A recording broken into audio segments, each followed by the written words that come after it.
রাসূলুল্লাহ সাল্লাল্লাহু আলাইহি ওয়াসাল্লাম বলেছেন, কবর হল আখিরাতের প্রথম ধাপ।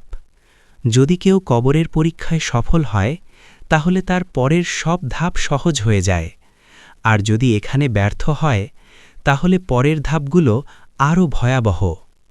তিরমিজি। ভাই, একবার কল্পনা করুন, যে মানুষগুলো আজ আপনার পাশে আছে, যাদের নিয়ে আপনি হাসছেন, কথা বলছেন, কবরের দরজা বন্ধ হওয়ার সাথে সাথেই সবাই আপনাকে রেখে চলে যাবে। নবীজি সাল্লাল্লাহু আলাইহি ওয়াসাল্লাম বলেছেন, মৃত ব্যক্তির সাথে তিনটি জিনিস যায়: তার পরিবার, তার সম্পদ আর তার আমল।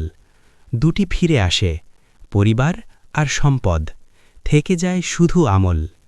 সাহি বুখারী।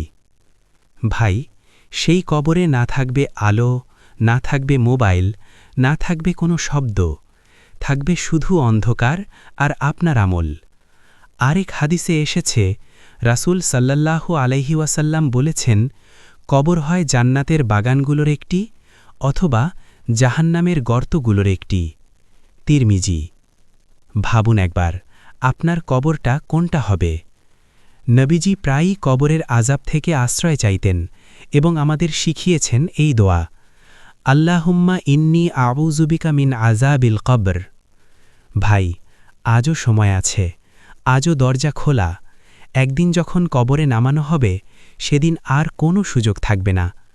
এই 2 মিনিট যদি আপনাকে একটু ভাবায়, তাহলেই এই হাদিস সফল। আরও ভিডিও পেতে লাইক, কমেন্ট, শেয়ার করুন এবং চ্যানেলটা সাবস্ক্রাইব করে রাখুন।